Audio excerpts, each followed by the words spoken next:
Hey everyone, it's Ben Hardy here, and in today's video we're looking at a 2022 Maserati Levante GT, which is aimed to be a affordable Levante, and I can't talk. But anyways, first and foremost, a huge shout out and thank you to the Maserati in downtown Salt Lake for giving me some time with this Levante GT. Check out the inventory in the description down below, and if you do want to save time and money the next time you purchase a car, I'm going to include a link to my car buying guide in the description down below.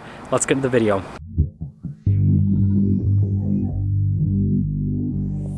Let's quickly talk about the power and performance with the Levante GT. It has a twin-turbo 3-liter V6. It goes through an 8-speed automatic transmission. It is good for 345 horsepower and then 369 pound-feet of torque. So with the quote-unquote base model Levante, you have the base model tune on the powertrain. Notice you got the Maserati Trident there, and then another one down below. Doing the same thing that Mercedes does, where they have like double logos, which is kind of interesting. I love the look of the front grille, and then you guys can see here with the headlight area as well. Just super sharp with the overall design. And then notice the fog light down below with the parking sensors here on the front bumper. And just overall, like all the little intricate elements on the grille just come together to just lead to a really cool looking aesthetic. And I think that Maserati's done an amazing job with the Levante in general, just from a design perspective. And then going from that to the wheels, you guys can see here from a wheel design perspective, again, pretty intricate. Notice with the caliper how that is red. And the brake rotors aren't massive on this. Again, it doesn't have a massive amount of power, so it's not like they're going to go crazy with the performance brakes. But, it still has more than enough stopping power. Got your GT badge there. And then notice with the accenting there, like every single Maserati has that, which is pretty cool. And then looking at the mirrors again, notice those are body painted, and then you can see with the door handles, notice the chrome trim around the windows. And again, from a side view perspective, it's a really good looking vehicle. I mean, look at that. I think that they've just nailed it. And you guys can see kind of like size comparison right there, just to show you how big the Levante is. Got another Mercedes Trident there on the back, of course. Can't have enough of those. And then notice with the wheels in the rear, and then again, you've got the red brake caliper. Now popping here to the rear, what you'll notice is we've got a decent amount of storage space here in the back. So first off, you can see the storage space underneath the little cover, and you've got nice carpeting there. And then notice you can lower down the hatch, you can lock it also from the rear, which is a cool feature to have. But yeah, if you just look at that, I mean, it's massive. And I like how the cargo cover's built in, so you don't have to worry about it getting in the way, and it pulls up with the hatch, which is another nice feature to have with the vehicle instead of having to worry about removing it. I mean, you can remove it if you want ultimately, but it's just nice how they have it set up so that it's not in the way when you open it up. But again, with the design in the rear, really like the taillights on the Levante. Again, pretty intricate. Of course, got more Maserati and Levante logos so that everyone knows what you're driving. Parking sensors here on the rear, and notice with the exhaust tips still here, even in the rear, it's got really cool looking exhaust tips. And other than that, you can see popping here to the interior, this is where things get interesting. So again, you got to remember this is the quote-unquote entry-level base model, but material use is still very nice. So notice that you've got like the strip that goes to the door handle, and then we do have some cloth trim there. But then leather down below, you actually can rest your arm with the red stitching. And then it's funny how the passengers can lock the door from the rear, which is, I've always thought that's kind of unique. Heated seats though for the back too. And then here are the seats, which I think they actually look really cool, especially with this car because it's got the red and it's this cool two-tone design.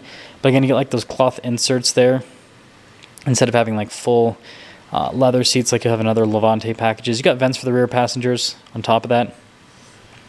And so yeah, overall, I mean, the backseat area looks great, if you ask me. I think the contrast with all of it is fantastic. And then popping here to the front, you'll notice frameless windows, which is kind of a Maserati thing to do. But again, it has the same interesting door handle design, and then the cloth trim, and then the leather. Notice there with all the window controls, the mirrors do power fold in. And they have blind spot monitoring, which is pretty cool right there. Memory seats, and you can see more speakers for the sound system, and then you get your Maserati logo right there. And then here are the front seats. So you notice here from a material standpoint, again, same thing as what you have in the rear with the two-tone design, and then obviously the inserts. And You can see there with the seat controls, and then, you know, the seat controls look nice, but the pedals, they're just pretty normal pedals. And then obviously you've got some part sharing from other vehicles. But notice here with the steering wheel, it's actually really nice from a material standpoint. It's got like the perfect leather there on the side. Got like your voice command, phone controls, cruise control.